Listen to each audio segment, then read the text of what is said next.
এই আন্দোলনে কিন্তু অনেক ধরনের বাধা ছিল, অনেক চ্যালেঞ্জ ছিল। যেমন হচ্ছে যে এই গোয়েন্দা সংস্থার যারা ছিল ওই সময়ে দায়িত্বপ্রাপ্ত, তারা কিন্তু স্কুল কলেজ থেকে তালিকা সংগ্রহ করেছে, শিক্ষার্থীদের নানাভাবে কিন্তু থ্রেট দিয়েছে। এবং এই যে সাধারণ শিক্ষার্থীরা, এরা কিন্তু কোনো রাজনৈতিক দলের কর্মী ছিল না। সাধারণ যারা শিক্ষার্থী, এরা কিন্তু এই অবস্থাগুলো ফেস করে কখনো আসেনি। তো তারা এত কিছু সত্ত্বেও কিন্তু তারা আবার মাঠে নেমেছে, আন্দোলন করেছে। এটা হচ্ছে অনেক বড় চ্যালেঞ্জ ছিল।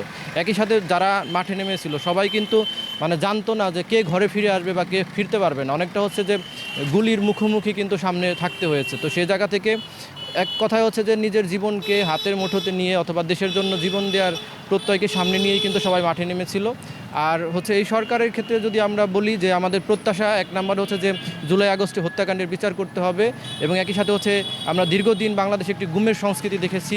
সেটা হচ্ছে যে যারা গুম করছে, এটা হচ্ছে একটি কমিশন অলরেডি গঠন হয়েছে। আমরা চাই কমিশন কাজ করুক সঠিকভাবে এবং তদন্ত করুক, যেন বাংলাদেশে আর কোনো গুম না হয়। এবং একই সাথে হচ্ছে আমাদের যে প্রতিষ্ঠানগুলো ধ্বংস করা হয়েছে, আমরা নির্বাচন কমিশন, আমাদের বিচার বিভাগ সহ গণমাধ্যম সবগুলো কিন্তু প্রায় ধ্বংসের দ্বার প্রান্তে ছিল। এই প্রতিষ্ঠানগুলোকে যেন সংস্কার করে পুনরায় যেন কাজ করতে পারে সঠিকভাবে, এবং দেশের মানুষের যে বিচারহীনতার যে সংস্কৃতি সেটি যেন দূর হয় সেই প্রত্যাশা করব।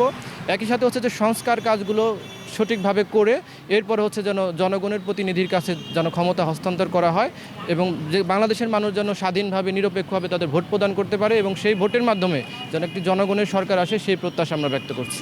আমাদের প্রত্যাশা দেশের সুশাসন প্রতিষ্ঠিত হোক, মানুষের বাক স্বাধীনতা, মত প্রকাশের যে স্বাধীনতা সেটা পরিপূর্ণভাবে সরকার সেই সুযোগ করে দিক, এবং বিচারহীনতার যে সংস্কৃতি বাংলাদেশে আছে সেটার অবসান হোক, এবং অতি সত্বর দেশের যে সাংবিধানিক প্রতিষ্ঠানগুলো রয়েছে ভেঙে গিয়েছিল সেগুলোকে সংস্কারের মধ্য দিয়ে জনগণের প্রতিনিধিদের হাতে নির্বাচনের মধ্য দিয়ে ক্ষমতা হস্তান্তর করুক, এবং সর্বক্ষেত্রে যে মানুষের যে বৈষম্যগুলো আছে সেই বৈষম্য দূর হোক, এটা আমাদের প্রত্যাশা। না, এটা ইতিমধ্যে আমরা দেখছি যে এই যে নতুন যে বাংলাদেশ, এই নতুন বাংলাদেশে একটি পরিবর্তন ঘটেছে। সেটি রাজনৈতিক দলগুলোর মধ্যেও আমরা দেখেছি, বাংলাদেশ জাতীয়তাবাদী দল বা ইসলামী দলগুলোর মধ্যে তাদের যে পরিবর্তন, ইতিবাচক পরিবর্তন হয়েছে, এবং সন্ত্রাস, চাঁদাবাজি বা দমন পীড়ন যে বিষয়গুলো সেইগুলো কিন্তু এই রাজনৈতিক দলগুলোর মধ্যেও নাই। আমরা প্রত্যাশা করছি যে